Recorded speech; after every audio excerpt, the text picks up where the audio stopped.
وما ينطق عن الهوى إن هو إلا وحي يوحى علمه شديد القوى ذو مرة. بسم الله الرحمن الرحيم، والصلاة والسلام على أشرف المرسلين سيدنا محمد الأمين وعلى آله وصحبه أجمعين. اللهم لا سهل إلا ما جعلته سهلا وأنت تجعل الحزن إذا شئت سهلا. اللهم علمنا ما ينفعنا وانفعنا بما علمتنا وزدنا علما يا أرحم الراحمين. Aujourd'hui, nous allons commenter la 38e rubrique du chapitre réservé à la science de Sahih al-Bukhari, à savoir le 3e chapitre, et que l'imam al-Bukhari rahimahullah wa nafa'ana bi'ilmih a intitulé Babu Ithmi man kadhaba ala an-nabi sallallahu alayhi wa sallam. Ensuite, il a cité le hadith numéro 106 dans son Sahih, et c'est le hadith numéro 90 dans At-Tajrid Sarih de l'imam al-Zabidi, et dans lequel il a dit rahimahullah حدثنا علي بن الجعد قال أخبرنا شعبة قال أخبرني منصور. Il s'agit de Mansour ibn al-Mu'tamir al-Kufi. قال سمعت ربعي بن حراش يقول سمعت عليا. Il s'agit de Ali ibn Abi Talib رضي الله عنه يقول قال النبي صلى الله عليه وسلم لا تكذبوا علي فإنه من كذب علي فليلج النار. Ensuite, il a cité un deuxième hadith, c'est le hadith numéro 107, mais vous n'allez pas le trouver dans le Tajrid Sarih, puisqu'il va dans le même sens que le hadith 106. Et dans lequel il a dit حدثنا أبو الوليد قال حدثنا شعبة عن جامع بن شداد عن عامر بن عبد الله بن الزبير عن أبيه قال قلت للزبير إني لا أسمعك تحدث عن رسول الله صلى الله عليه وسلم كما يحدث فلان وفلان. قال أما إني لم أفارقه ولكن سمعته يقول من كذب علي فليتبوأ مقعده من النار. Ensuite, il a cité le hadith 108, qui n'est pas non plus cité dans le Tajrid Sarih, puisque, comme on l'a souvent dit, Tajrid Sarih a pour objectif de ne pas mentionner les hadiths qui ont été répétés, ou qui se ressemblent, ou qui ont le même énoncé. Donc, dans ce hadith-là, il a dit حدثنا أبو معمر قال حدثنا عبد الوارث عن عبد العزيز قال أنس. Il s'agit de Anas ibn Malik. إنه ليمنعني أن أحدثكم حديثا كثيرا أن النبي صلى الله عليه وسلم قال من تعمد علي كذبا فليتبوأ مقعده من النار. Ensuite, il a cité un quatrième hadith, c'est le hadith 109, mais cette fois-ci, vous allez le trouver dans le Tajrid Sarih, puisque l'énoncé il est un peu différent de ce qui a précédé, on verra pourquoi.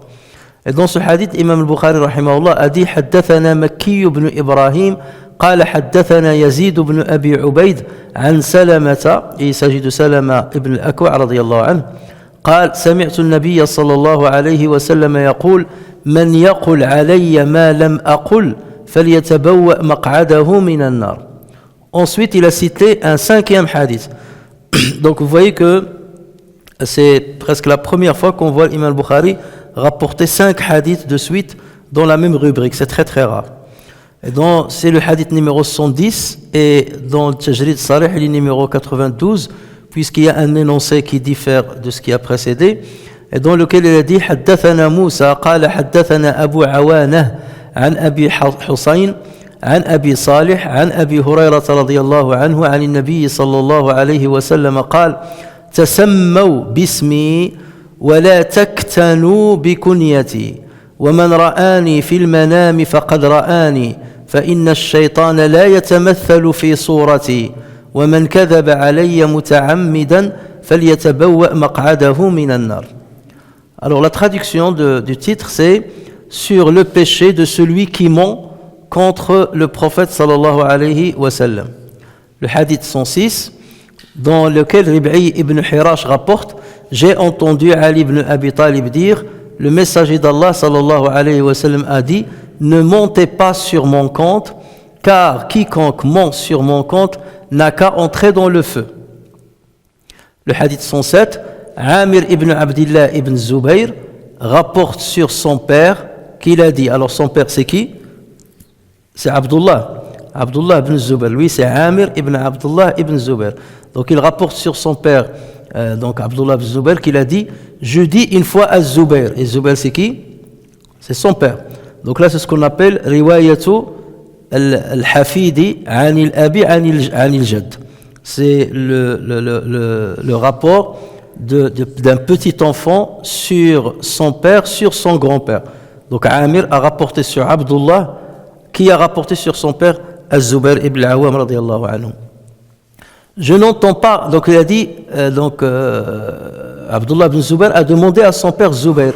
Il lui a dit: je ne t'entends pas rapporter des hadiths sur le prophète sallallahu alayhi wa sallam à la manière d'un tel et d'un tel. Et donc Zubair de répondre: je n'ai jamais quitté le prophète sallallahu alayhi wa sallam, mais je l'ai entendu dire: celui qui ment sur mon compte n'a qu'à s'attendre à occuper sa place dans le feu. Le hadith 108, cette fois-ci il est rapporté par Anas ibn Malik, dans lequel il dit: ce qui m'empêche de trop vous rapporter de hadiths, c'est que j'ai entendu le prophète sallallahu alayhi wa sallam dire: celui qui ment délibérément sur mon compte n'a qu'à s'attendre à occuper sa place dans le feu. Donc il a ajouté ici un mot important qui est délibérément, ce qu'on ne retrouve pas dans les deux premiers hadiths. Le hadith 109, Salama ibn al-Akwa a dit: j'ai entendu le prophète sallallahu alayhi wa sallam dire: celui qui me fait dire ce que je n'ai pas dit n'a qu'à s'attendre à occuper sa place dans le feu. Et enfin le cinquième hadith qui est numéroté 110, et c'est le numéro 92 dans Tajrid Sarih. D'après Abu Huraira radiyallahu anhu, le prophète sallallahu alayhi wa sallam a dit: prenez mon nom et laissez mon surnom. Celui qui me voit en songe m'a vraiment vu, car Satan ne peut prendre mon image. Celui qui ment sur mon compte de propos délibérés n'a qu'à s'attendre à occuper sa place dans le feu. Donc vous voyez qu'il y a d'emblée une grande ressemblance entre les 5 hadiths. Du moins ils se terminent par la même menace, que celui qui ment sur le prophète sallallahu alayhi wa sallam, qu'il s'attende à entrer dans le fer ou qu'il s'attende à occuper une place dans le feu. Donc à travers le titre donné à cette rubrique, l'imam al-Bukhari affirme que celui qui ment sur le prophète sallallahu alayhi wa sallam a commis un grand péché, un péché très très grave. Et il s'agit de rapporter sur le prophète sallallahu alayhi wa sallam ce qu'il n'a pas dit ou ce qu'il n'a pas fait. Donc de dire le prophète a fait ceci ou il a dit cela alors que ce n'est pas le cas. Donc là, celui qui oserait mentir sur le prophète sallallahu alayhi wa sallam à ce propos, donc il encourt justement une grave punition le jour du jugement. Al-Bukhari, donc comme j'ai dit, a cité 5 hadiths qui vont dans le même sens et qui sont rapportés par 5 compagnons différents. Donc le premier hadith est rapporté par Ali ibn Abi Talib, le deuxième c'est Az-Zubayr ibn al-Awwam, le troisième c'est Anas ibn Malik, le quatrième c'est Salama ibn al-Akwa et le dernier c'est Abu Huraira radiyallahu anhum ajma'un. Plusieurs savants affirment que ce hadith, ou en tout cas l'énoncé final de ce hadith, le hadith là est notoire. Ça veut dire quoi notoire? Ça veut dire qu'il est mutawatir. Comme vous le savez, dans la sunna, il y a 2 catégories. On divise les hadiths en 2 grandes catégories. Il y a ce qu'on appelle ahadith al-mutawatira et ahadith al-ahad. Les ahadith al-mutawatira, ce sont les ahadiths dans les chaînes de transmission desquelles vous allez trouver à chaque niveau énormément de personnes, plusieurs personnes qui ont rapporté sur plusieurs personnes, jusqu'au prophète sallallahu alayhi wa sallam. Donc lorsque vous avez un grand nombre de personnes dans chaque niveau de la chaîne de transmission, là on parle d'un hadith mutawatir, notoire. Ça veut dire que ce hadith-là est certain que le prophète sallallahu alayhi wa sallam l'a dit. Parce que même le Coran nous a été rapporté avec tawatur. C'est-à-dire génération après génération, on a un très grand nombre de personnes qui rapportent le même Coran, les mêmes versets, donc au point qu'on est sûr et certain qu'il n'y a pas le moindre doute sur un mot ou une lettre de ce Coran. Donc pareil pour les hadiths al-mutawatira, sauf que dans la sunna, les hadiths mutawatira ne sont pas très nombreux. C'est les savants les plus pessimistes, ils disent il y en a 300, les plus optimistes, ils disent il y en a 400. C'est entre 300 et 400. Et la majorité des hadiths mutawatira ont un rapport avec les actes du prophète sallallahu alayhi wa sallam, et c'est de rare de trouver des hadiths qui rapportent une parole du prophète sallallahu alayhi wa sallam. Des actes, ça veut dire le prophète sallallahu alayhi wa sallam, lorsqu'il priait, il faisait ceci, il faisait tashahhud, il s'inclinait, il faisait le ruku', il a fait 4 rak'at pendant le Dhuhr, il a fait 2 rak'at pendant le Fajr, ainsi de suite. Par rapport aux actes, là vous trouvez énormément de hadiths mutawatira. Mais par rapport aux paroles, c'est rare de trouver des hadiths mutawatira. En tout cas, ce hadith-là, plusieurs savants ont dit que c'est un hadith mutawatir et non pas un hadith ahad. Lorsque les savants sont devant un hadith mutawatir, il n'y a pas besoin d'aller chercher la fiabilité des rapporteurs, parce qu'ils sont tellement nombreux qu'on ne peut en aucun cas imaginer qu'ils se soient réunis pour mentir sur le prophète sallallahu alayhi wa sallam.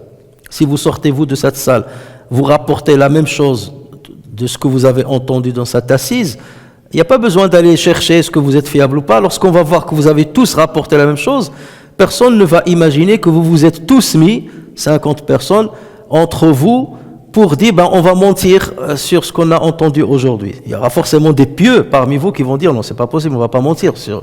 D'accord?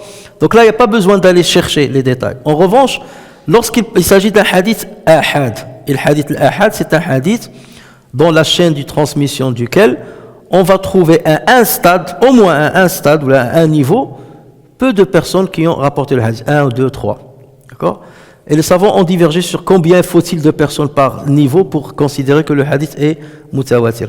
Donc dans ce cas, le hadith mutawatira, et c'est la majorité écrasante de la sunna du prophète sallallahu alayhi wa sallam, là on va aller chercher la fiabilité ou la mémorisation des rapporteurs.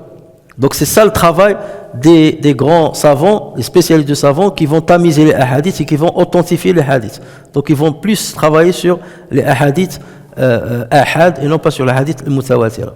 Donc en l'occurrence, ce hadith-là, plusieurs savants attestent qu'il est mutawatir, parmi lesquels il y a Abu Bakr al-Bazzar, rahimahullah. Là c'est un grand savant de hadith qui a vécu pendant le siècle, le 3e siècle, il est mort en l'an 292 de l'Hégire. Donc lui, il a dit que ce hadith-là a été rapporté par une quarantaine de compagnons. Ils ont rapporté la même chose. Dans son commentaire de Risala, le livre Al-Risala, l'épître de l'imam Shafi'i, Abu Bakr al-Sayrafi, c'est un grand savant, jurisconsulte shafi'ite.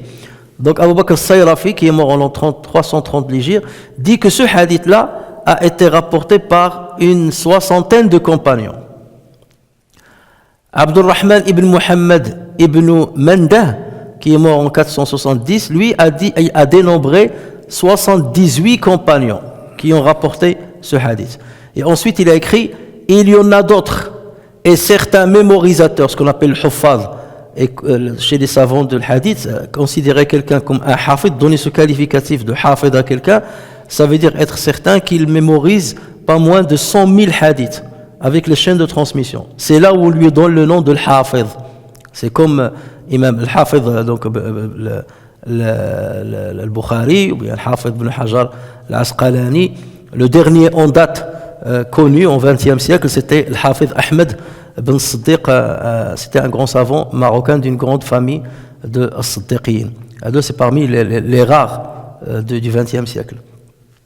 Donc il dit, certains mémorisateurs ont dénombré 60 compagnons, parmi lesquels les 10 compagnons auxquels le paradis fut promis. Ashara mubasharuna bil jannah. Toutefois, il y a certains spécialistes qui disent que, certes, on trouve beaucoup de compagnons qui ont rapporté le hadith, mais à un niveau de la chaîne de transmission, on ne trouve pas un grand nombre. Donc on ne peut pas non plus le classer comme un hadith notoire, ça reste toujours un hadith ahad. Mais le nombre de compagnons sur lesquels on a rapporté ce hadith est un grand nombre. Et donc dans les différentes versions que nous avions vues, le prophète sallallahu alayhi wa sallam met en garde contre le mensonge à son compte et promet, comme on a dit, une lourde punition dans le delà à celui qui se le permet. Le prophète sallallahu alayhi wa sallam a dit une fois, فَلْيَلِجِ النَّارِ, celui qui ment sur mon compte, فَلْيَلِجِ النَّارِ, qu'il entre dans l'enfer. Et dans un propos, il a dit فَلْيَتَبَوَّأْ مَقْعَدَهُ مِنَ النَّارِ, qu'il s'attende à occuper sa place dans le feu.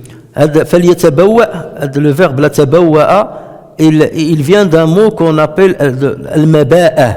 On parle de maba'atu al-ibil. Ce qui signifie aussi, un autre synonyme qu'on utilise, c'est mata'inul ibil. Mata'in, ou bien le maba'a, ce sont les étables des chameaux, dans lesquels les chameaux dorment.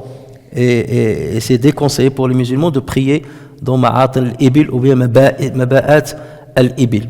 Donc, puisque c'est l'endroit où les chameaux vont prendre repos, donc on parle de maba'at al-ibil. Donc le prophète sallallahu alayhi wa sallam dit falyatabawwa. Donc le verbe il vient de là, de ce nom-là. Falyatabawwa, ça veut dire qu'il s'attend à avoir une place dans l'enfer. Il y a une place qui l'attend dans l'enfer. Alors, ce qu'il s'agisse de falyali jinnar, qu'il entre en enfer, ou bien qu'il s'attende à occuper sa place dans l'enfer, donc vous voyez bien que ça va dans le même sens. Ça va dans le même sens. Comment peut-on comprendre cette parole du prophète sallallahu alayhi wa sallam? On peut la comprendre de trois manières.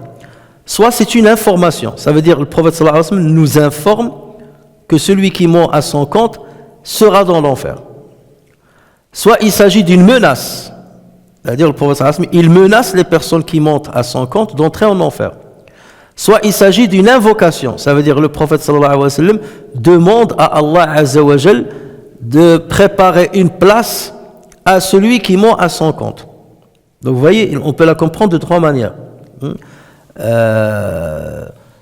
Et ça, souvent on le trouve dans des hadiths du prophète sallallahu alayhi wa sallam, lorsqu'il parle par exemple de sakhatullah, des choses de ce genre-là, soit c'est le prophète qui demande à Allah azza wa jal, yani la'ana Allahu al-washima wal-mustawshima, par exemple, que Dieu maudisse, que Dieu la'ana Allahu, ça peut être une information, Dieu a maudit, comme ça peut être une invocation, Seigneur maudit cette personne, ou on menace la personne, la'ana Allahu al-washima, ainsi de suite, celle qui se tatoue, ainsi de suite. Donc vous voyez que ici on peut le comprendre de trois manières. Néanmoins, ceci ne signifie pas que la personne, que musulmane, qui a menti sur le compte du prophète sallallahu alayhi wa sallam, entrera forcément dans l'enfer. Parce que nous savons, il faut voir toujours le hadith par rapport à toutes les informations que nous avons en islam. Allah azza wa jalla dans le Coran dit Inna Allah la yaghfiru an yushraka bihi. Dieu ne pardonne pas ce qu'on associe avec lui notre divinité. Wa yaghfiru ma duna dhalika liman yasha. Mais à part cela, il pardonne à qui il veut. Ça veut dire que la personne qui peut mentir sur le prophète sallallahu alayhi wa sallam sur son compte, il se peut que Dieu lui pardonne parce qu'il n'a pas commis le péché de l'associationnisme, du shirk billah. Il a commis un grand péché et nous savons chez nous al-sunnah al-jama'a, celui qui a commis un grand péché, il n'est pas automatiquement et forcément dans l'enfer. Dieu peut lui pardonner comme Dieu peut le châtier, comme il peut le faire en enfer, et ensuite le rentrer en enfer, et ensuite le sortir pour le faire entrer au paradis. Contrairement à al-Khawarij par exemple, qui disent il sera dans le feu, ou le Mu'tazila qui disent qu'il sera dans le feu. Donc nous, al-Sunnah al-Jama'a, on dit c'est Dieu qui décidera. Donc c'est le cas pour celui qui a menti sur le compte du prophète sallallahu alayhi wa sallam, même si la menace que vous voyez dans le hadith est lourde, mais ça ne veut pas dire automatiquement qu'il sera dans le feu. Mais en tout cas, on comprend que la menace est grave, que c'est un péché qui est très très très lourd. Alors le mensonge sur le compte du prophète sallallahu alayhi wa sallam peut s'opérer d'une manière délibérée ou par oubli. Quelqu'un connaissait par exemple un hadith sur le prophète sallallahu alayhi wa sallam, il a voulu le répéter et il a oublié. Donc il a changé des mots, ou bien il a interverti des phrases, des choses de ce genre. Est-ce qu'on considère qu'il a menti délibérément? Est-ce qu'il rentre dans cette catégorie? Parce que les savants, ils ont dit, il y a une vision binaire. C'est soit tu dis vrai, soit tu mens. Lorsque tu rapportes un hadith sur le prophète sallallahu alayhi wa sallam, soit tu dis vrai, soit tu mens. Indépendamment si tu le fais délibérément ou pas délibérément. D'accord? C'est après qu'on va rentrer dans les détails concernant la punition. Est-ce que tu l'as fait délibérément ou pas? D'accord? En revanche, les Mu'tazila, eux, ils considèrent qu'il y a 3 degrés. Il y a le dire délibérément, ne pas le dire délibérément. Donc ça s'appelle pas le kadhib. Lorsque tu ne le dis pas délibérément, ça s'appelle pas le kadhib. Et il y a sidq. Mais les savants de la langue arabe, ils disent il y a le kadhib au cèdre, il y a pas c'est noir ou blanc, il n'y a pas un intermédiaire. Mais pour la récompense ou la punition, c'est là où on commence à détailler. Le Mu'tazila, non, ils détaillent même dans la nomenclature du mot. Ils disent ce qui a été fait d'une manière non délibérée ne s'appelle pas mensonge. Mais ça, c'est un détail littéraire. Alors, en tout cas, c'est pour ça que l'imam al-Bukhari a ramené le hadith 108 et 110.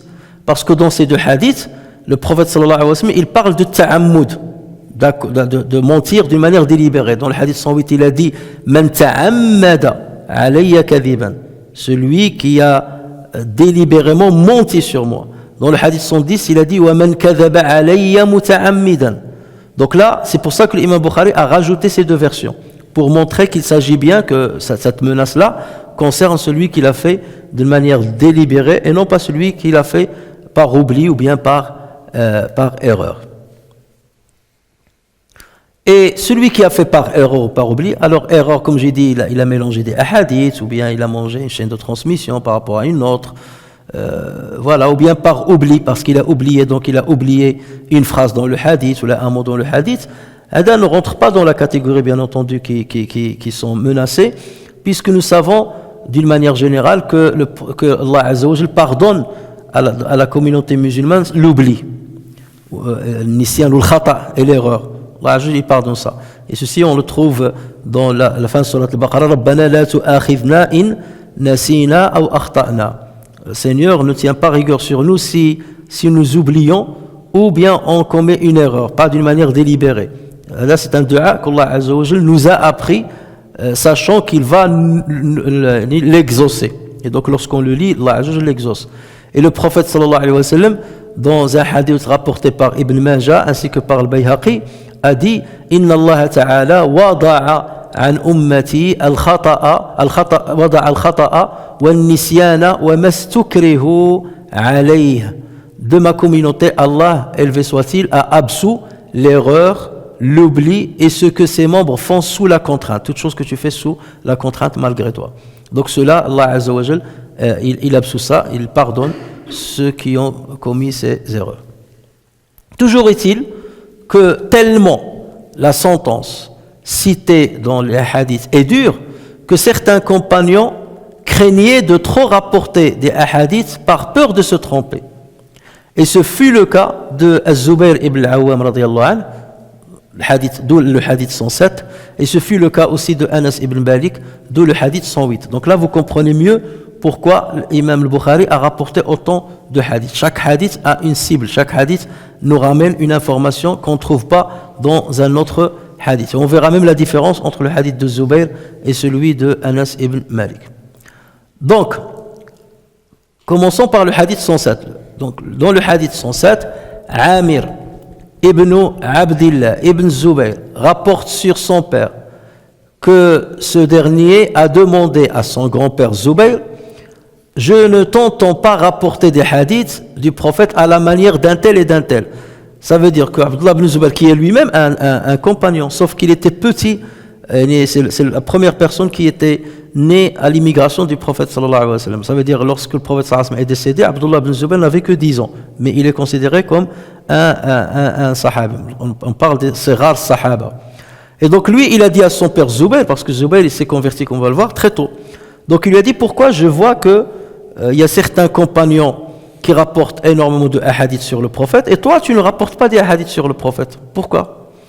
Et donc Zubayr radiyallahu anhu lui a répondu: je n'ai jamais quitté le prophète. J'étais toujours, c'est pas parce que j'étais absent ou là j'étais toujours en voyage. Non, j'ai jamais quitté le prophète. Ça veut dire j'entends tout ce que le prophète sallallahu alayhi wa sallam a dit. Et d'ailleurs dans une autre version de l'Ismaïli, parce que sachez que pour le Sahih al-Bukhari il y a plusieurs versions, d'accord, parce qu'il y avait plusieurs élèves de al-Bukhari. Donc parfois certains ils rajoutent un mot dans le hadith. C'est peut-être Bukhari l'a dit et quelqu'un l'a oublié dans une version, ou c'est le rapporteur lui-même qui l'a rajouté. Par exemple dans la version de l'Ismaïli, donc il lui a dit: je n'ai jamais quitté le prophète sallallahu alayhi wa sallam depuis que j'ai embrassé l'islam. Depuis que j'ai embrassé l'islam. Et on sait que Zubayr ibn al-Awwam a embrassé l'islam alors qu'il n'avait que 16 ans. Il faisait partie des premiers qui ont embrassé l'islam à côté de Abu Bakr as-Siddiq radiyallahu anhu. Néanmoins, il a dit, je n'ai jamais quitté le prophète. Mais lorsqu'on lit la sira de Az-Zubayr ibn Awam, on trouve qu'il y a certaines périodes où il n'était pas avec le prophète. Ce fut le cas lorsqu'il a immigré en Abyssinie. Il est resté quelque temps là-bas, mais pas beaucoup. Pas beaucoup comme certains qui sont restés 2 ans. Donc lui, peut-être quelques mois. Donc pendant cette période, il n'était pas avec le prophète sallallahu alayhi wa sallam. Et même lors d'immigration, puisque le prophète sallallahu alayhi wa sallam a immigré en compagnie de Abu Bakr. Donc là, Az-Zubayr ibn Awam n'était pas à côté de lui. Mais ça, c'est-à-dire ça, on parle, lorsqu'il a dit « je n'ai jamais quitté le prophète sallallahu alayhi wa sallam », ça ne veut pas dire qu'il était toujours à ses côtés. D'accord ? Et ça, en arabe, dans la langue arabe, ça se dit. Lorsque tu dis, je ne sais pas, j'ai toujours travaillé dans tel endroit, ça ne veut pas dire que toujours, il y a des fois où tu avais un congé, des fois où... Donc ça, c'est lorsqu'il a dit « j'ai toujours été à côté du prophète sallallahu alayhi wa sallam », ça veut dire que j'ai entendu, c'est ça ce qu'il voulait dire.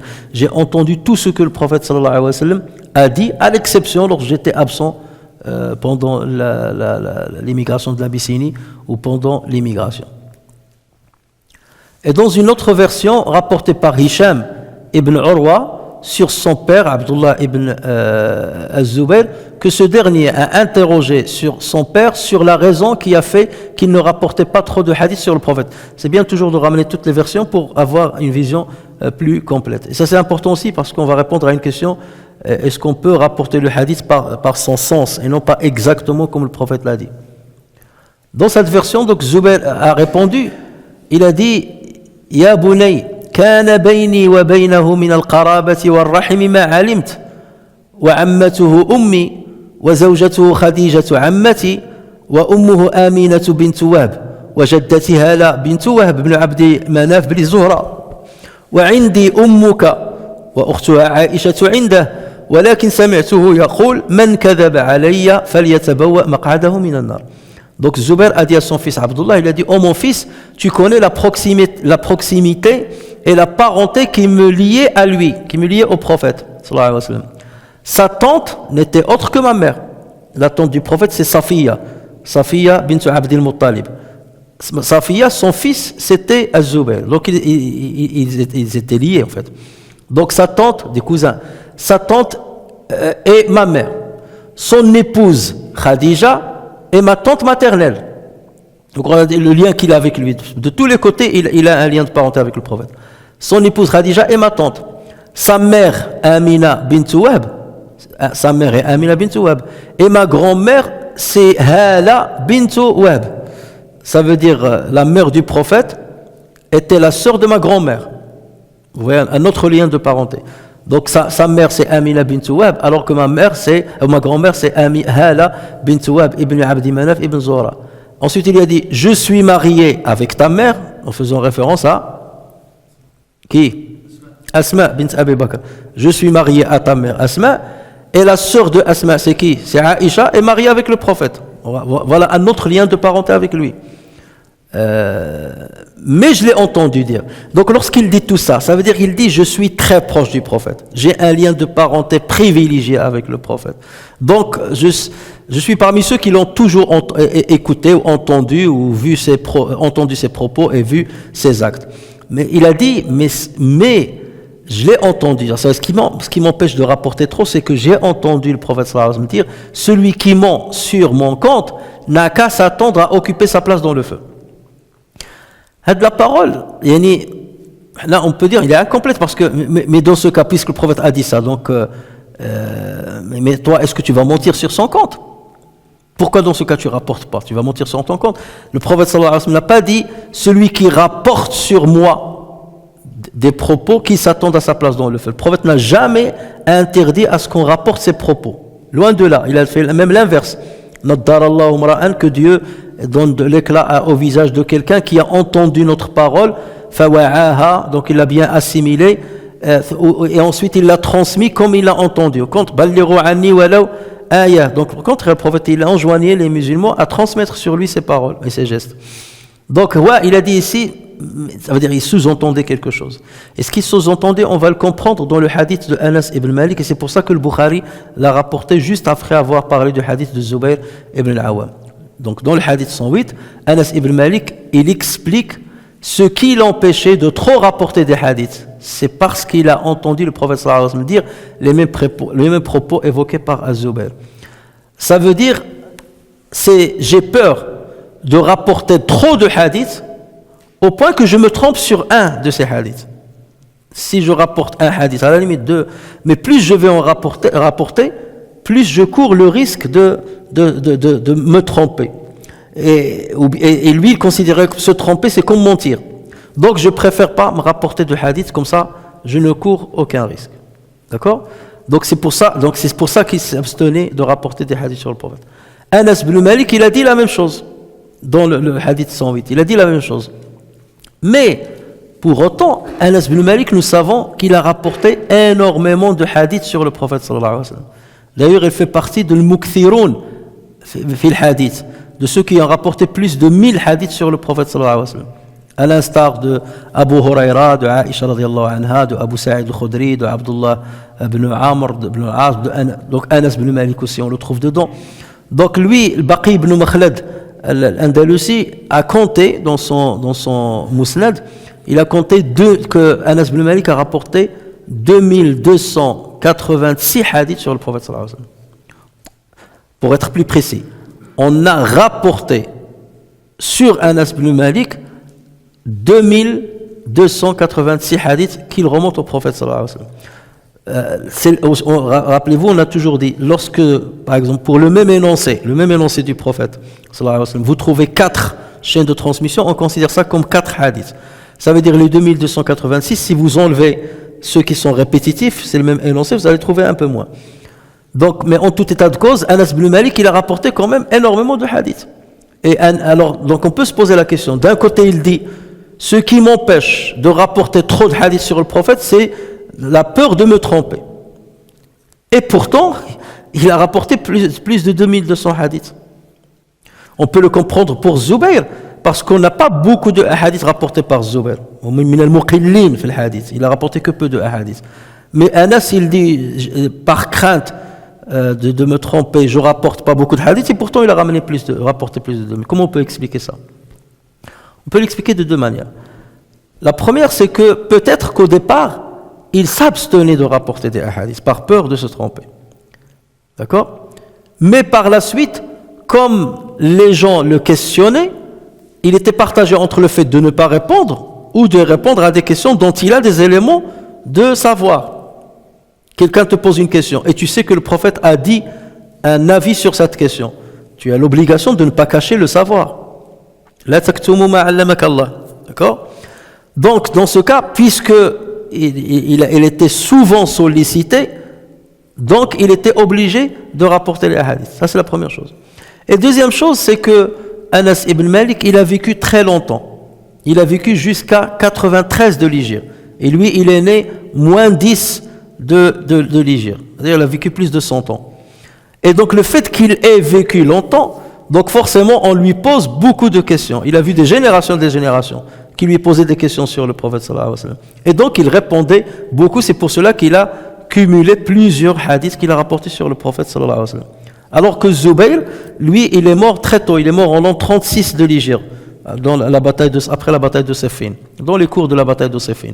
Donc, lors de 36 de l'Hégire. Donc, il n'a pas vécu assez longtemps pour rapporter trop de hadiths sur le prophète. Et jusqu'à l'an 36, il y avait beaucoup de compagnons. Donc, les gens, tabi'in, pouvaient se référer aux compagnons. Mais à la fin du 1er siècle, il y avait peu de compagnons, très peu. Donc c'est pour cela que Anas ibn Malik était la qibla de tout le monde. Tout le monde venait chez Anas ibn Malik pour lui poser des questions. Et c'est ce qui explique qu'il a rapporté beaucoup de hadiths. Il était obligé de le faire. Mais si ça dépendait que de lui, il aurait pas rapporté trop de hadiths par peur de se tromper. Donc là, c'est un scrupule de leur part qui les empêchait de trop rapporter de hadiths pour ne pas se tromper dans l'énoncé d'un hadith.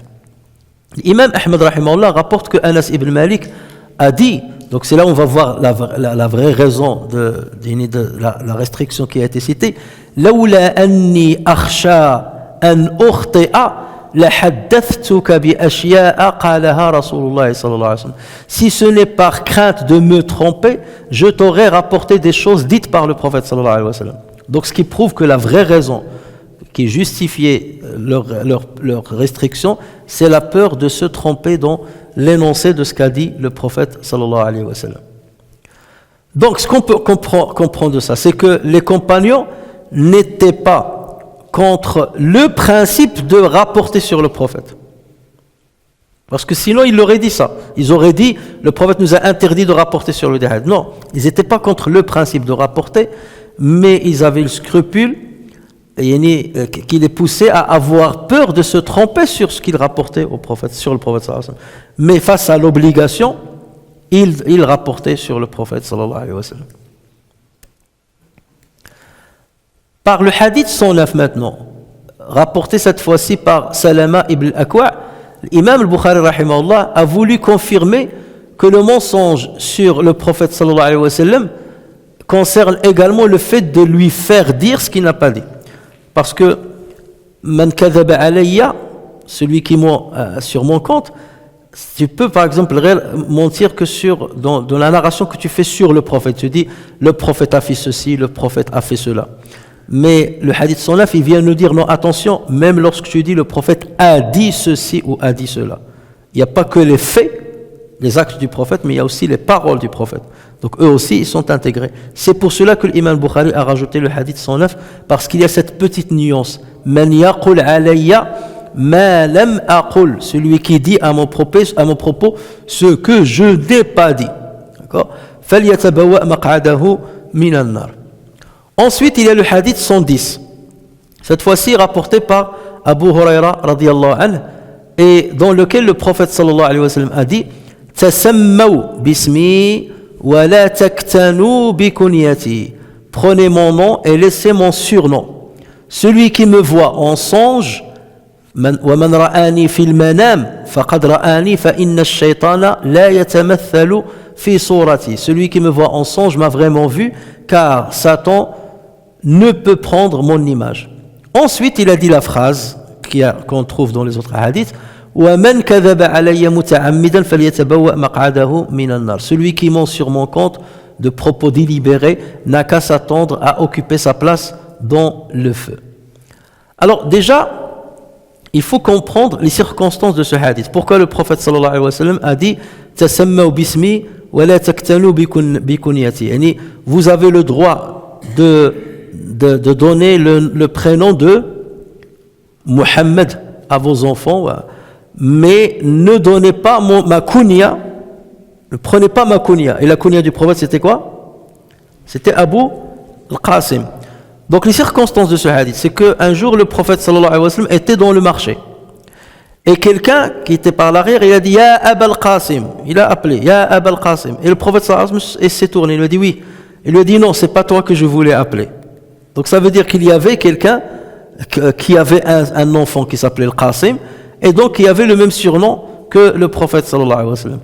En fait, c'est dans ces circonstances que le prophète sallallahu alayhi wa sallam leur a dit prenez mon nom et ne prenez pas mon surnom, pour qu'il n'y ait pas de confusion à mon propos. D'accord? Ça veut dire que vous n'avez pas le droit de vous surnommer Abu Al-Qasim, mais vous avez le droit de vous appeler Muhammad. Alors Al-Qasim était le premier fils du prophète sallallahu alayhi wa sallam qu'il a eu avec Khadija radiyallahu anha. Le deuxième fils c'était Ibrahim. Inna ala firaqika ya Ibrahim wa mahzun, qui a été le fils de qui d'autre? Quelle femme? De Maria al-Qibtiyya. Donc là c'était son fils de Khadija radiyallahu anha. Et donc beaucoup s'accordent à dire qu'il l'a eu avant la prophétie. Il l'a eu avant la prophétie, et on sait qu'il est mort avant de terminer son allaitement, avant le sevrage. Beaucoup s'accordent à dire qu'il est mort alors qu'il avait 17 mois. Donc il est mort très jeune.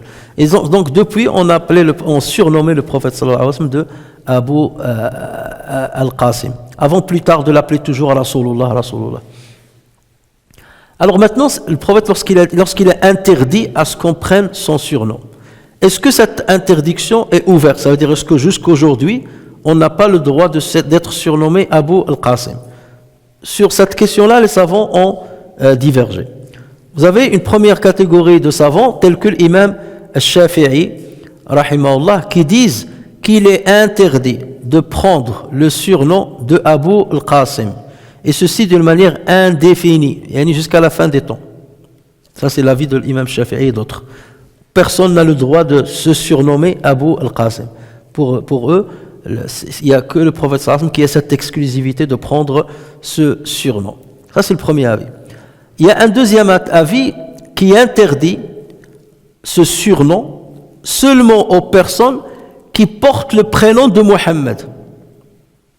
Ça veut dire, lorsque tu t'appelles Mohammed, tu n'as pas le droit d'avoir le surnom de Abu al-Qasim, parce que dans ce cas, tu vas être Mohammed Abu al-Qasim, exactement comme le prophète sallallahu alayhi wa sallam. Mais si tu as un autre prénom, tu t'appelles Abdullah, Bou'lam, Bouhanch, je ne sais pas quoi, dans ce cas, tu peux t'appeler Abu al-Qasim, parce que là, les gens, ils feront la distinction. Quelqu'un qui parlera de toi, d'accord? Si tu t'appelles Mohammed, il va dire Mohammed Abu al-Qasim Adi. Certains peuvent avoir la confusion, il s'agit du prophète. Mais si tu as un prénom qui diffère du prénom du prophète sallallahu alayhi wa sallam, dans ce cas, tu as le droit d'avoir le surnom Abu al-Qasim. Donc ça, c'est le deuxième avis. Et les savants qui ont opté pour cet avis-là, ils se basent sur un hadith rapporté par Tirmidhi et par Ibn Hibban, et dans lequel le prophète sallallahu alayhi wa sallam a dit إِذَا سَمَّيْتُمْ بِي فَلَا تكنوا بكنيتي وإذا كنيتم بي فلا تسموا بي. Si vous donnez mon nom, ne donnez pas mon surnom.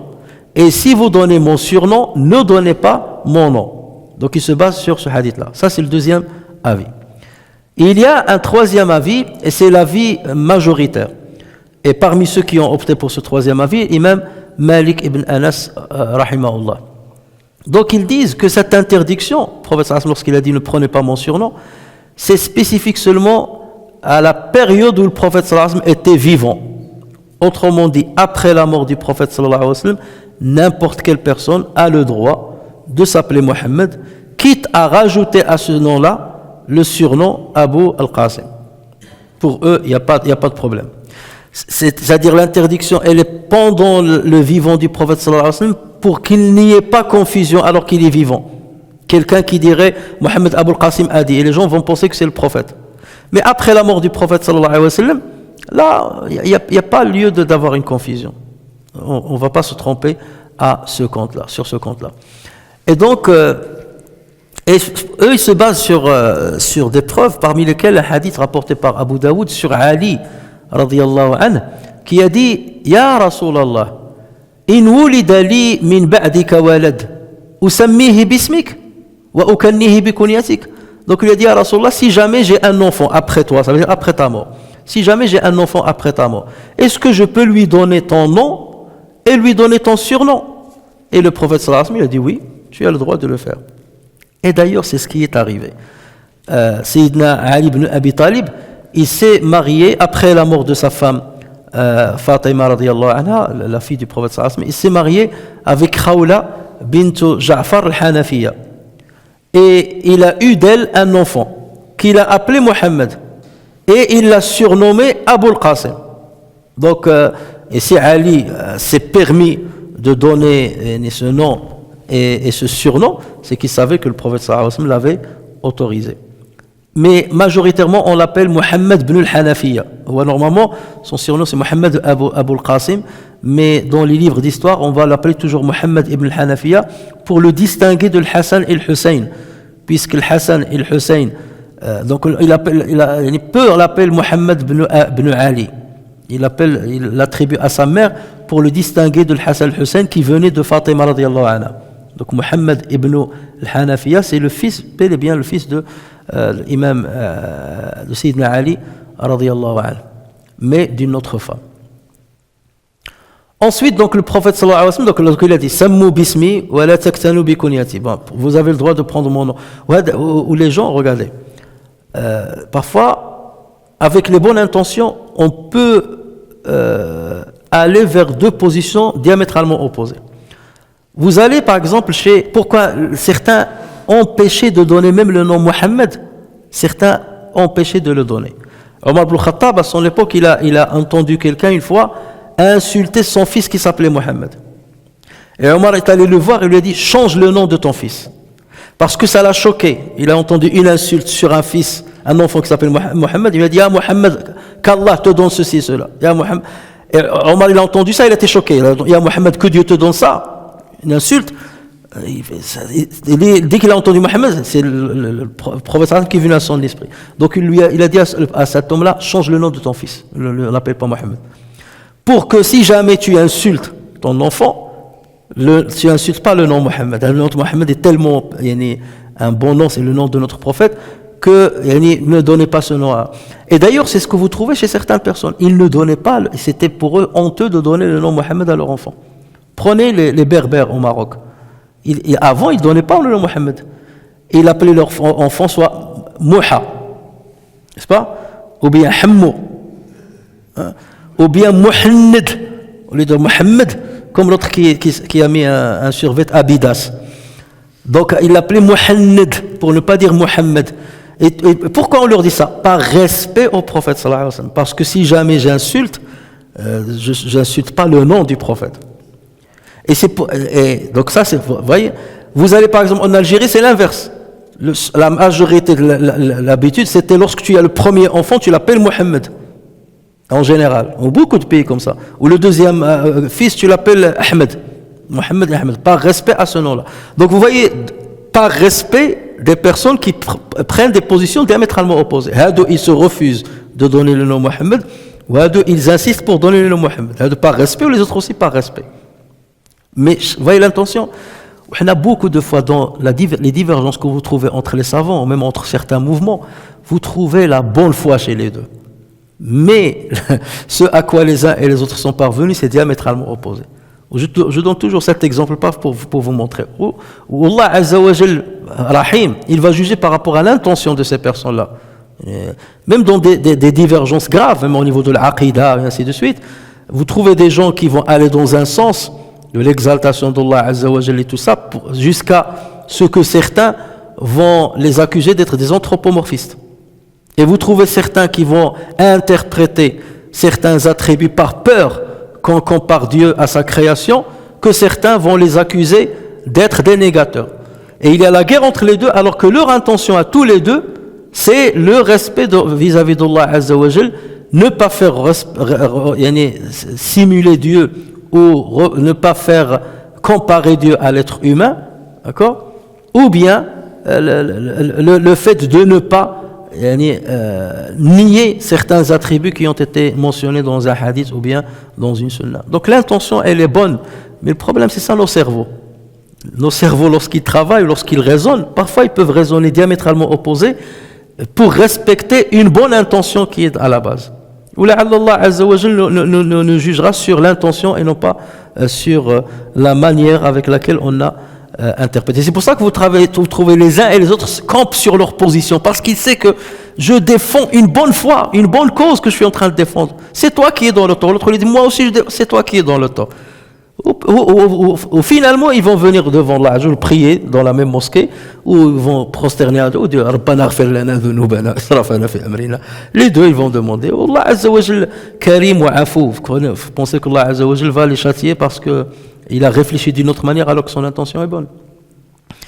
C'est pour ça qu'il y a des guerres parfois qui sont injustifiées entre les musulmans, des grandes guerres qui sont injustifiées entre les musulmans, au lieu de revenir vers l'essentiel et vers les fondements. Donc, ça c'est seulement pour vous montrer la question d'Al Muhammad, Muhannad, Mouha, Hammou et ainsi de suite. Ou même chez les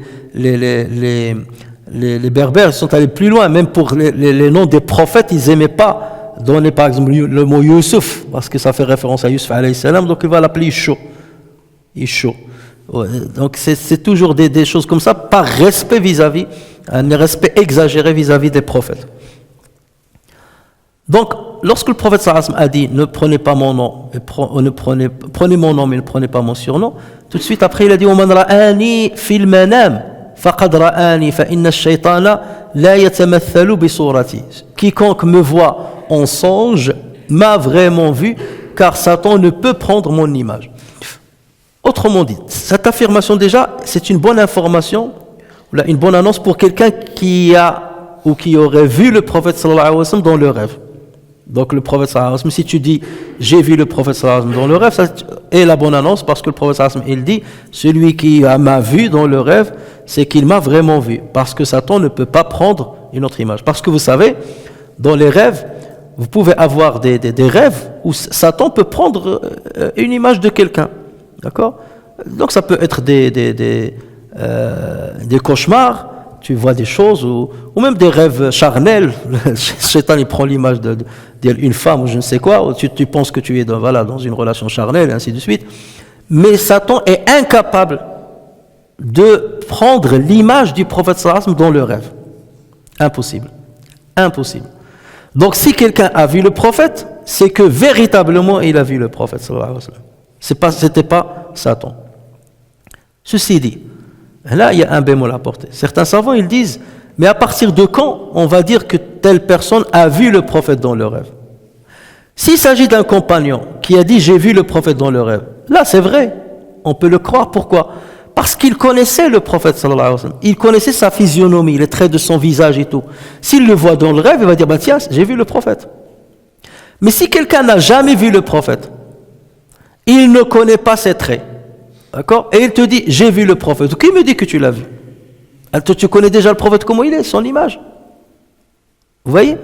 Certes, Satan n'a pas pris son image, mais il a pris l'image, Satan peut prendre l'image de quelqu'un d'autre et te faire penser que c'était le prophète. D'accord? Ou parfois, le hawa nafs, toi tu as vu un homme bien gentil dans le rêve, ou ta passion et l'amour de l'ostentation pour que devant les gens tu montres que tu es un, masha'Allah, tu dis, subhanallah, je te rassure ça, parce qu'il y a des gens qui jouent sur ça. Oui, alors, en général, celui qui a vu le prophète, là, il le garde pour lui-même. À la limite, il le dit à ses proches, parce qu'il ne cherche pas l'ostentation par là. Oui, il y a certains qui va le crier à Zamak, là, je suis parmi salih. Non, même tu n'es pas salih, tu as commis des péchés, peut-être tu vas voir le prophète sallallahu alayhi wa sallam dans le rêve, qui va t'orienter, ou te dire, ne fais pas ça, ne fais pas ça. Ou là, te gronder, pourquoi tu as fait ça. Donc, c'est pas automatiquement parce que tu as vu le prophète que forcément tu es impieux ou ceci, ou tu vas te vanter devant les gens. Non, il faut faire très attention. Donc déjà, et c'est pour ça que les savants disent, il faut que cette personne qui prétend avoir vu le prophète sallallahu alayhi wa sallam, il faut qu'elle connaisse les traits physionomiques du prophète sallallahu alayhi wa sallam. Tu as lu par exemple des hadiths ou des livres sur les traits physionomiques du prophète sallallahu alayhi wa sallam. Voici comment étaient les sourcils du prophète sallallahu alayhi wa sallam, voilà son visage comment il était, ses épaules comment il était, sa main comment il était. Donc tu dis, ah ben tiens, tout ce que je connais sur le prophète, c'est exactement l'image que j'ai vue dans le rêve, c'est lui. Dans ce cas, oui. Ou bien celui qui ne connaissait pas, lorsqu'il va en parler, on va lui dire, décris-nous ce que tu as vu. Et si ce qu'il va décrire correspond à ce que nous savons sur le prophète sallallahu alayhi wa sallam, dans ce cas, on va lui donner, oui, tu as raison, c'était le prophète sallallahu alayhi wa sallam. Si en revanche c'est quelque chose qui est contradictoire, au contraire à ce qu'on connaît, dans ce cas, on va lui dire, c'était pas le prophète sallallahu alayhi wa sallam. A dit les choses. L'autre chose, c'est que parfois, certains te disent, j'ai vu le prophète dans le rêve, et il m'a dit, ceci c'est haram ou ceci c'est halal. Et il te ramène un décret qui n'existe pas dans la religion. Non. Al-yawma akmaltu lakum dinakum. La religion elle a été complétée par Allah. Donc personne ne peut venir a posteriori et nous ramener un nouveau décret sous prétexte que le prophète sallallahu alayhi wa sallam lui a parlé dans le rêve. D'accord? Je me rappelle il y a une trentaine d'années, on priait dans une salle à côté de la mairie de Vendœuvre. Et on a pris le Qibla, l'orientation de Qibla et on commence à prier. Okay, plusieurs mois après, il y a un frère, ou de bonne foi, il vient me voir et me dit, alors on ne prie pas vers le Qibla. Comment ça on ne prie pas vers le Qibla? Donc on prie comme ça, non, il faut prier comme ça, à 45 degrés, 90 degrés. 90 degrés. Allah a dit que j'ai vu le prophète sallallahu alayhi wa sallam dans le rêve. Et il m'a dit, vous priez dans le mauvais sens, il faut prier comme ça. Connaissant le frère, il est gentil et tout, on a dit, on va prendre la boussole. On a pris une boussole. À l'intérieur de la salle, on trouve le Qibla, elle est bien là où on était. Regarde, la boussole. Là, la boussole, ça ne marche pas. On a ramené une deuxième boussole. On a mis la deuxième boussole, le Qibla toujours là-bas. Non, c'est l'influence de la ferraille, c'est la structure métallique de la salle. Il faut sortir à l'extérieur pour prendre le Qibla. On est un groupe, on est sorti à l'extérieur, on a mis la boussole, toujours le Qibla, c'est dans le même sens. Ou non. Et je vous assure, à chaque fois qu'on priait, Allahu Akbar, il était comme ça. Il est dans la rangée, il est comme ça, et il dit Allahu Akbar, il est toujours comme ça. Il regarde celui qui est à son côté gauche, toujours. Regardez comme ça, parce que votre prière, elle est complètement... Et un jour, donc, il nous a fait une fitna. Et un jour, je lui pose la question. D'accord, tu as vu le prophète, comment il était? Gali, masha'Allah, nour, il y a la lumière qui sort de son visage. Ou il avait une grande barbe comme ça, blanche. Tu as vu Papa Noël, c'est pas le prophète sallallahu alayhi wa sallam. Le prophète sallallahu alayhi wa sallam, il avait que à peu près 17 poils blancs dans sa barbe. Les compagnons, ils ont compté 17 poils blancs dans sa barbe. Il n'était pas blanche. Il n'était pas blanche. Regarde qu'il a toute blanche au cas de donc tu n'as pas vu le prophète. Donc c'est ça l'erreur dans laquelle certaines personnes peuvent tomber. Donc il faut faire très attention. C'est pas dès que vous entendez quelqu'un dire j'ai vu le prophète alors qu'il a vu le prophète. Non. Il a vu quelqu'un où Satan lui a fait dire c'est le prophète. D'accord? Alors que si c'est quelqu'un qui connaît le prophète, ou connaît ses caractéristiques, ou a posteriori les caractéristiques dont il nous a fait part correspondent à ce que nous connaissons sur le prophète, dans ce cas oui. Mais si tu as vu le prophète, c'est pour des gens par exemple, ils patientaient sur le prophète il lui annonce une bonne nouvelle, ta patience sera rétribuée, ou là tu es dans une difficulté, la difficulté va s'estomper ou va se lever, Dieu va t'ouvrir une porte d'aisance, des choses de ce genre-là, des bonnes annonces, mais pas dans le sens des décrets religieux où parfois vous voyez le Hajj Momba, il a vu dans un rêve, ça, le prophète il a donné ce conseil, un long conseil, il a pris le conseil dans le Nasf al-Yaqada, ils sont éveillés, ils apprennent pas par cœur les paroles du prophète. Dans le rêve où il a appris toute 20 lignes. Le prophète nous a dit ça, et après il te dit tu dois le distribuer à 100 personnes, sinon tu vas tomber malade ou tu vas mourir d'ici un mois. Depuis que j'étais petit, la même chose il se répète à Mohamed Bomba ou Kadadi, ça continue jusqu'à maintenant, mais maintenant avec les réseaux sociaux et tout. Donc il ne faut jamais croire à ce genre de choses. Alors ensuite, donc, le prophète sallallahu alayhi wa sallam, donc, lorsqu'il a parlé justement des rêves, donc il a dit celui qui m'a vu, il m'a vraiment vu, parce que le prophète ne prend pas mon image. Il a dit ensuite وَمَنْ كَذَبَ عَلَيَّ مُتَعَمِّدًا فَلْيَتَبَوَّأْ مَقْعَدَهُ مِنَ النَّارِ. Alors nous on va dire, l'imam al-Bukhari, il cherchait cette phrase, mais il l'a déjà citée dans d'autres hadiths. Pourquoi dans ce cas il a répété tout le hadith? C'est pour nous dire attention, tu n'as pas le droit de mentir sur le compte du prophète sallallahu alayhi wa sallam dans ce que tu lui rapportes sur lui dans l'éveil. Et tu n'as pas non plus le droit de mentir sur le compte du prophète sallallahu alayhi wa sallam dans ce que tu prétends avoir vu dans le sommeil aussi. Ça aussi c'est considéré comme un mensonge. Ça veut dire quelqu'un qui viendrait dire j'ai vu le prophète dans le rêve alors qu'il ne l'a pas vu, c'est un menteur. Et il a le même risque. Il encourt la même menace que celui qui a menti sur le compte du prophète sallallahu alayhi wa sallam en éveil. D'accord? Ou là c'est quelqu'un qui va venir, le prophète m'a dit dans le rêve qu'il faut faire cela. Attention, c'est pour ça que l'imam Bukhari il a rapporté ce hadith-là. Et c'est pour ça que le prophète sallallahu alayhi wa sallam, dans la même circonstance, il a cité, il a dit cette parole de menace. Donc c'est pour nous dire, attention, ne rapportez pas que vous m'avez vu dans le rêve, alors que c'est pas vrai. Ou que vous m'avez entendu dans le rêve dire certaines choses, alors que c'est pas vrai. Donc aussi bien en étant éveillé qu'en étant en sommeil, ne me rapportez pas des mensonges à mon propos. Donc vous voyez le hikmah de l'imam al-Bukhari, rahimahullah, pourquoi il a cité ce hadith à la fin de cette rubrique. Alors, il y a un mouvement qui s'appelle Al-Karramiya. On l'appelle Karramiya en référence à leur fondateur qui s'appelle Mohammed ibn Karram al-Sijistani. Al-Karramiya, il faisait partie de Al-Murji'a. On a déjà parlé de Al-Murji'a, de leurs principes. En tout cas, Al-Karramiya, ce qu'ils faisaient, eux, et même certaines personnes parmi les soufis, c'est qu'ils montaient d'une manière délibérée sur le prophète sallallahu alayhi wa sallam. Ils disent, le prophète sallallahu alayhi wa sallam a dit ceci, il a dit cela. Donc, avec l'intention de pousser les gens à faire du bien. Et donc, lorsqu'on leur posait la question, ils disaient, là, on ne ment pas sur le prophète sallallahu alayhi wa sallam. On ment pour le prophète sallallahu alayhi wa sallam. On ne ment pas sur lui, on ment pour lui.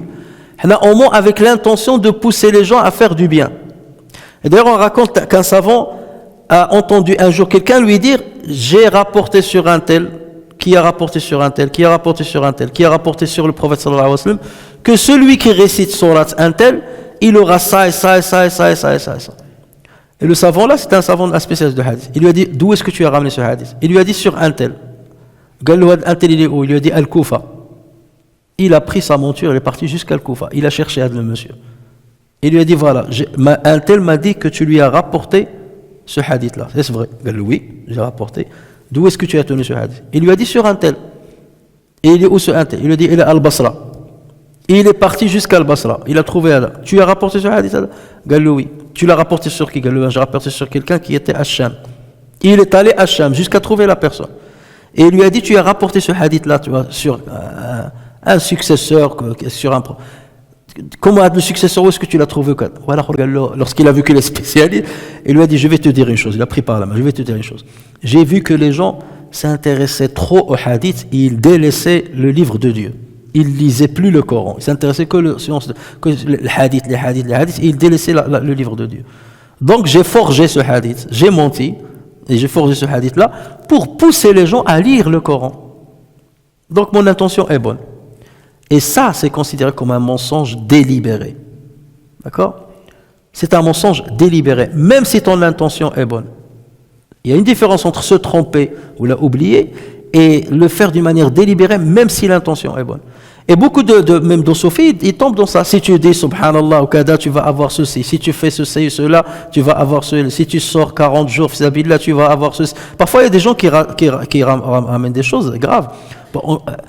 Grave, mais leur but c'est de pousser les gens à faire du dhikr et ainsi de suite. On ne parle pas de ceux qui font ça pour le commerce ou comme une fois il y avait les lentilles, l'hadas, les gens n'achetaient plus l'hadas, il y avait un homme qui avait énormément de stock de l'hadas, il n'arrivait pas à les liquider. Donc il a dit, un tel a rapporté sur un tel que le prophète sallallahu alayhi wa sallam a dit, Koulou l'hadas fa innahu qad quddisa ala 70 nabiyya. Mangez les lentilles parce qu'il y a 70 prophètes qui l'ont rendu sacré, qui l'ont considéré sacré. Et le lendemain, les gens sont venus acheter par les kilos et tout ça. Il a liquidé son stock. C'est grave.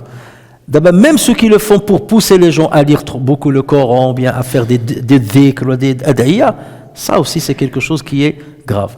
En fait, eux, ils disent là, on le fait pour le bien et on se base sur un hadith. Le hadith, il est rapporté par le Bazzar sur Ibn Mas'ud radiyallahu anhu, dans lequel le prophète sallallahu alayhi wa sallam a dit Man kadhaba alayya liyudilla bihi an-nasa alayya falyatabawwa maq'adahu min an-nar. Celui qui ment sur mon compte pour égarer les gens, dans l'intention d'égarer les gens, n'a qu'à s'attendre à occuper sa place dans le feu. Donc ils se basent sur ce hadith, ils disent, vous voyez, le prophète sallallahu alayhi wa sallam, il a dit, celui qui le fait pour égarer les gens. Alors que nous, on ne le fait pas pour égarer les gens, on le fait pour les guider vers le bien, à faire plus de prières, plus de dhikr, plus de lecture du Coran. Donc ce hadith-là va dans le sens de ce que nous vous disons. Or, plusieurs savants spécialistes de hadith, comme l'imam Daraqutni ou l'imam al-Hakim, ont considéré que ce hadith est mursal déjà. Ça veut dire, c'est un successeur qui le remonte au prophète sallallahu alayhi wa sallam sans dire par quel compagnon il passe. Ou ceux qui disent que c'est Abdullah ibn Mas'ud qui l'a rapporté, la version là dit elle est faible. Et la version où la chaîne de transmission est bonne, elle s'arrête à un tabi'i, elle ne monte pas jusqu'au prophète sallallahu alayhi wa sallam. Il n'y a pas l'intermédiaire entre tabi'i et le prophète. Ou la version qui monte à Ibn Mas'ud, elle n'est pas valide. Donc déjà ça, donc vous voyez déjà les spécialistes du hadith, ils ont dit le hadith là, on ne peut pas le prendre en compte. Imam Darimi a rapporté ce même hadith sur Ya'la ibn Murra avec une faible chaîne de transmission. Maintenant, à supposer que ce hadith soit authentique. Comment il faut le comprendre? Man kadhaba alayya li yudilla. Li, la particule lam, quel est son rôle? Dans la langue arabe, la lettre lam, elle peut avoir deux rôles. Ça peut être ce qu'on appelle lamul illa, le lam, la particule de la cause, de l'illa. Et ça peut être lam as-sayrura, ou bien lam al-natija, certains l'appellent lam natija.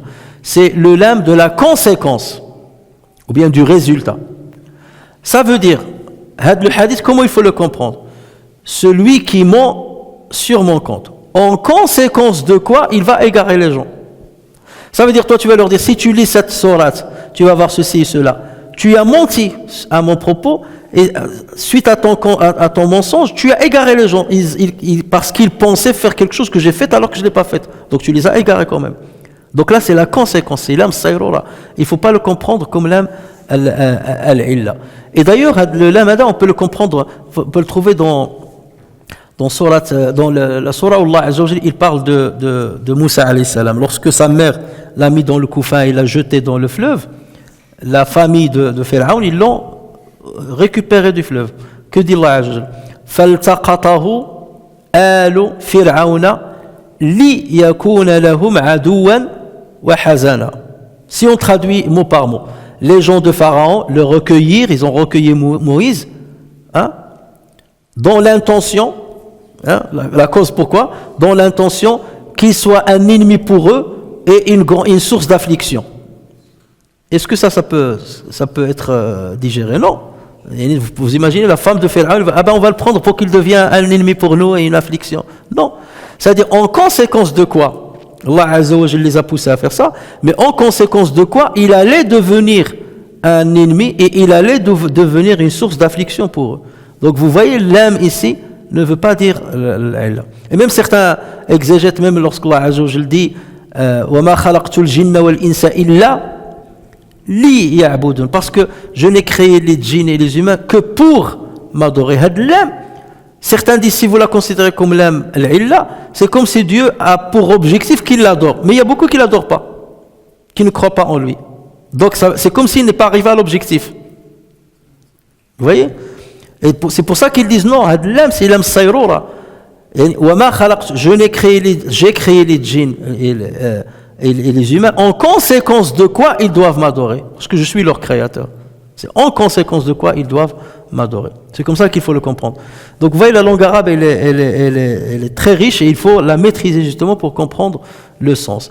Donc finalement, al-karramiya, ou bien les sophis qui utilisent qui montent sur le prophète sallallahu alayhi wa sallam dans une bonne intention, aucunement leur acte n'est agréé ou n'est acceptable.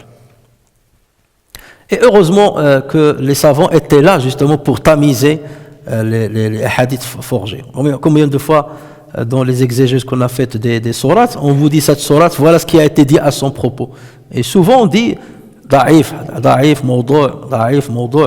Les savants, ils ont tamisé. C'est pas parce que la conséquence elle est bonne que forcément on doit accepter le hadith. Donc il faut étudier le hadith d'une manière impartiale, le tamiser d'une manière impartiale, même si ça va dans le sens de ce que nous voulons. Et beaucoup l'ont utilisé, ils ont forgé des hadiths pour des causes politiques. Lorsqu'il y avait le combat entre les Omeyyades et les Abbasides, les Shia et ainsi de suite, il y a eu beaucoup de hadiths montés sur le prophète sallallahu alayhi wa sallam pour défendre une cause, la cause d'un tel ou la cause d'un tel. Mais les savants étaient là justement aux aguets pour filtrer tout ce qui se rapportait au prophète sallallahu alayhi wa sallam. Donc pour conclure, on peut donc comprendre que l'imam al-Bukhari a rapporté 5 hadiths dans cette rubrique avec un ordre bien précis. C'est là où on voit l'intelligence de l'imam al-Bukhari. Il y a un ordre et des objectifs bien précis. Le premier hadith, le hadith 107 sur l'imam Ali, c'est pour argumenter sur le titre de la rubrique. Le titre de la rubrique, c'est sur le péché commis par celui qui ment sur le compte du prophète sallallahu alayhi wa sallam. Donc il a rapporté le premier hadith, celui qui ment sur moi, ou là, sur mon compte, qu'il entre en enfer.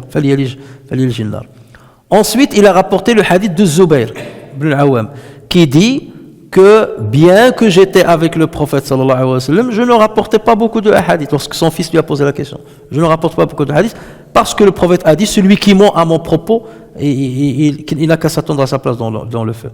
Mais là, le hadith de Zubayr, on ne savait pas, oui, mais toi tu ne vas pas mentir. Donc il a fallu ramener le hadith de Anas ibn Malik pour montrer que c'est la crainte de se tromper qui poussait les compagnons à ne pas rapporter trop de hadiths.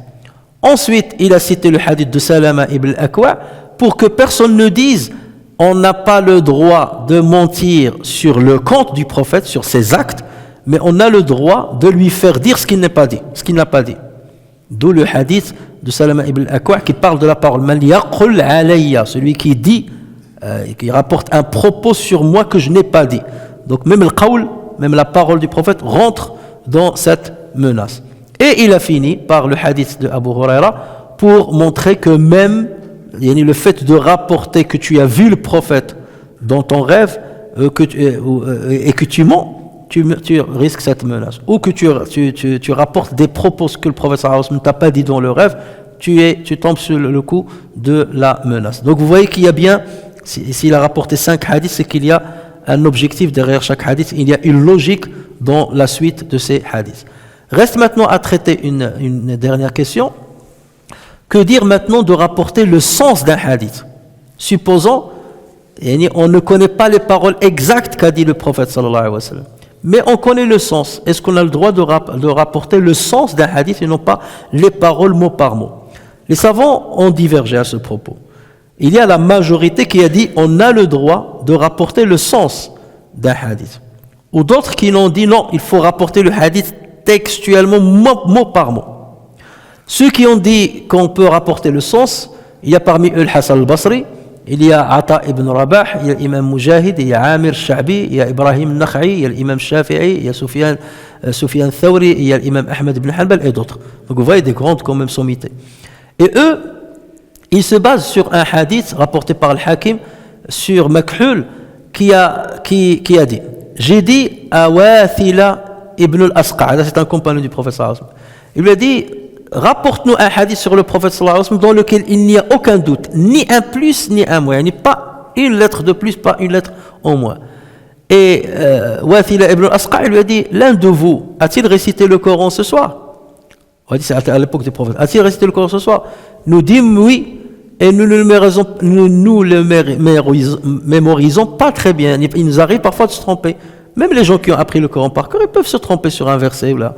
Donc, et surtout, parce qu'après il y a eu les enfants qui grandissaient dans l'apprentissage, et ils mémorisaient très bien.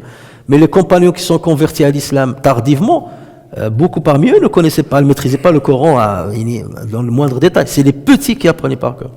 Donc lui, il leur a dit, il vous arrive de lire le Coran comme aujourd'hui, et vous vous trompez pas. Ils ont dit si, on se trompe. Donc il leur a dit, comment voulez-vous que nous on entende le hadith du prophète sallallahu alayhi wa sallam une seule fois, et qu'on le mémorise textuellement mot par mot. Donc parfois on rapporte le sens, et pas forcément les petits détails. Mais vous trouverez d'autres personnes qui ont une mémoire importante, comme ce fut le cas de Abu Huraira, et on verra pourquoi il y aura une rubrique dédiée à ce propos. Donc, à qui Allah a donné une mémoire exceptionnelle pour protéger et pour rapporter sur le prophète sallallahu alayhi wa sallam les hadiths d'une manière textuelle. Donc, il se base sur ce hadith-là. La deuxième chose sur laquelle il se base, c'est Jabir ibn Abdillah, il disait « Inna qawmun arab » nous sommes des Arabes, on répète les hadiths et parfois on avance et on retarde. Parfois lorsque tu as deux phrases, tu peux dire la deuxième et ensuite la première ensuite la deuxième, mais le sens ne change pas, donc ça nous arrive, mais on comprend le sens. Et troisième chose, c'est qu'ils disent, le prophète sallallahu alayhi wa sallam a bien envoyé des messages à des noms musulmans et à des noms arabes dans leur langue, avec leur langue de l'époque. Ça veut dire il a transmis c'est-à-dire son objectif, ce qu'il attendait d'eux, par une autre langue. Et comment le prophète n'accepterait-il pas qu'on rapporte sur lui ses propos dans la même langue arabe, avec même des synonymes qui se rapprochent? Donc si tu as le droit, tu autorises qu'on traduise dans une autre langue tes propos, comment tu n'accepterais pas qu'on rapporte tes propos dans la même langue, sauf que tu vas rajouter ou retrancher, mais tu es toujours dans le même sens? C'est évident. Donc ça, ce sont leurs preuves.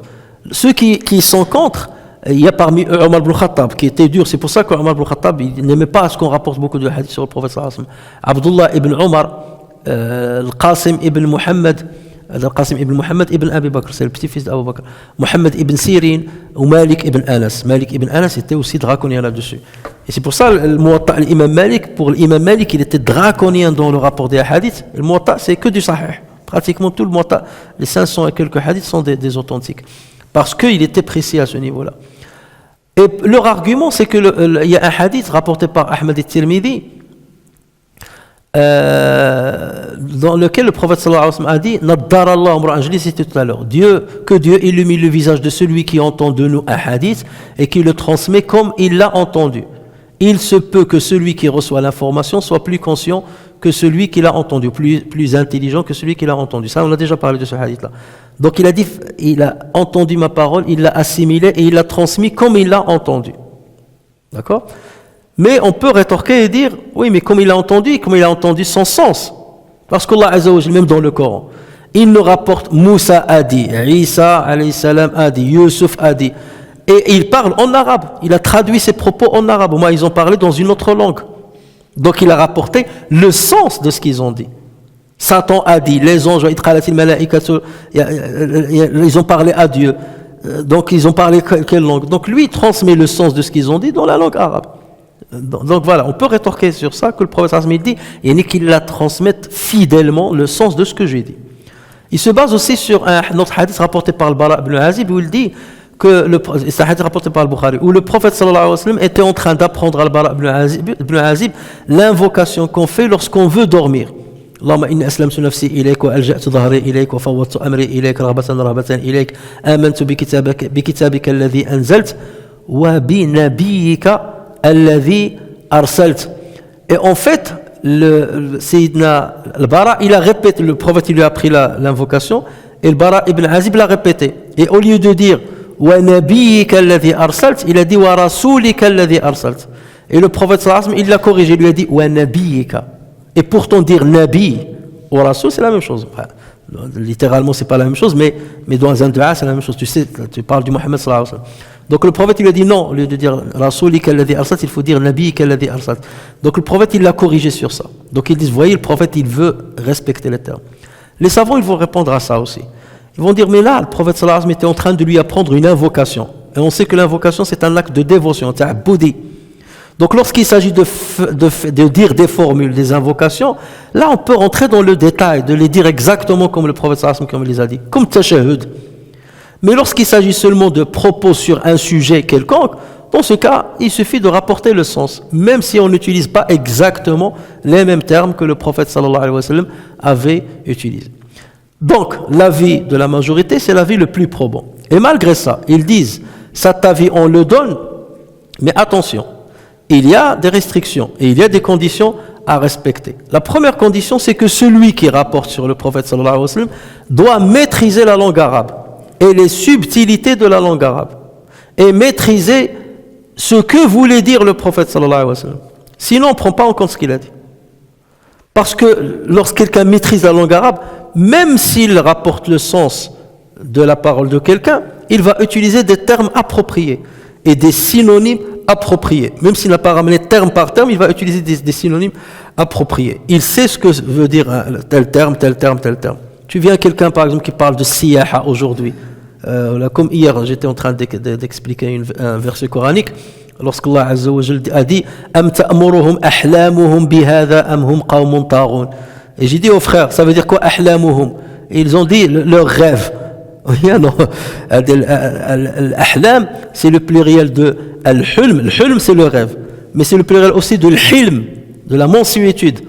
Am ta'muruhum ahlamuhum. Ici, le prophète sallallahu alayhi wa sallam, il disait liyalini minkum ulul ahlami wa ulul nuha. Que lorsque je dirige la prière, ceux qui se mettent derrière moi, il faut que ce soit ulul ahlam. Est-ce que ulul ahlam, c'est ceux qui rêvent? Non, ulul ahlam, ça veut dire ceux qui raisonnent, pas les petits-enfants, ceux qui ont atteint l'âge de maturité. Donc, am ta'muruhum ahlamuhum bihada, ça veut dire est-ce que leur raison leur dicte ceci ou sont-ils des outranciers? Donc, vous voyez quelqu'un qui, voilà, ceux qui m'ont répondu, qui m'ont dit c'est le rêve, ils n'ont pas le droit de rapporter sur le prophète sallallahu alayhi wa sallam avec leurs termes, parce qu'ils ne maîtrisent pas la langue arabe. En revanche, les compagnons du prophète sallallahu alayhi wa sallam, ils maîtrisaient la langue arabe, donc ils avaient le droit de rapporter le sens. Et ceux qui sont venus après, parmi les grands savants, ils ont le droit. Et d'ailleurs, vous allez voir en cours de l'histoire, on est devenu encore plus draconien après les premières générations. Première génération, ils maîtrisaient, les compagnons, ils maîtrisaient ce que le prophète voulait dire, ils maîtrisaient l'arabe. Donc, combien même ils auraient ramené le sens, c'est pas un problème. Mais ceux qui sont venus après, là, ils étaient draconiens dans le choix des termes. Donc ça, c'est la première chose. Deuxième chose, donc maîtriser l'arabe et maîtriser ce que voulait dire le prophète, le sens de ce que voulait dire le prophète, son objectif. La deuxième chose, c'est qu'être obligé de dire le hadith. Tu es dans une circonstance, on t'a posé une question, tu as vu quelque chose, donc tu devais répondre immédiatement. Si en revanche tu peux revenir à un livre où il est écrit le hadith, il vaut mieux revenir à un livre. Donc lorsque par exemple tu prêches le vendredi, là il faut faire attention. Tu rapportes un hadith, dans ce cas il faut vérifier ce que tu rapportes. Et c'est pour ça l'improvisation du vendredi, beaucoup de savants ne sont pas d'accord pour. Parce que là, tu transmets à beaucoup de personnes qui vont entendre de toi et rapporter peut-être. Donc là, il faut que tu sois précis dans ce que tu rapportes. Et tu ne peux pas ramener que de ta mémoire qui peut être défaillante et tu peux transformer des mots. Donc c'est lorsque tu es dans une circonstance où tu dois répondre, dans ce cas, tu donnes le sens. Et l'autre chose, il ne faut pas que ce que tu vas rapporter concerne un acte de dévotion. Comme j'ai dit tashahhud par exemple, ou bien un dua. Dans ce cas, il faut choisir les termes exacts. Il ne rapporte pas que le sens. Quoique, ça peut être toléré dans un sens. Même si tu te trompes dans un mot, dans dua, il n'y a pas, puisque le sens est le même, il n'y a pas de problème. Et enfin, lorsque tu sais que tu as un doute sur un hadith que tu as rapporté sur le prophète sallallahu alayhi wa sallam, tu dis le sens, le prophète a dit, et à la fin tu dis « Aw kama qala Rasulullah » ou bien comme a dit le prophète. C'est-à-dire que j'ai un petit doute, donc c'est pour ça que tu termines avec cette phrase. Ou comme a dit le prophète sallallahu alayhi wa sallam. Et ça aussi, même lorsqu'il s'agit d'un hadith faible, il ne faut pas dire le prophète a dit. Il faut dire on a rapporté que le prophète sallallahu alayhi wa sallam a dit. Ou bien il a été rapporté que le prophète a dit. Ou là, le prophète aurait dit. Donc ça, c'est ce qu'on appelle siyarat tamarid. Ce sont des formulations d'affaiblissement de la validité du hadith. فنسأل الله تبارك وتعالى أن ينفعنا بما سمعنا وأن يعلمنا ما ينفعنا وينفعنا بما علمنا إنه على ذلك قدير بالإجابة جدير سبحان ربك رب العزة عما يصفون وسلام على المرسلين والحمد لله رب العالمين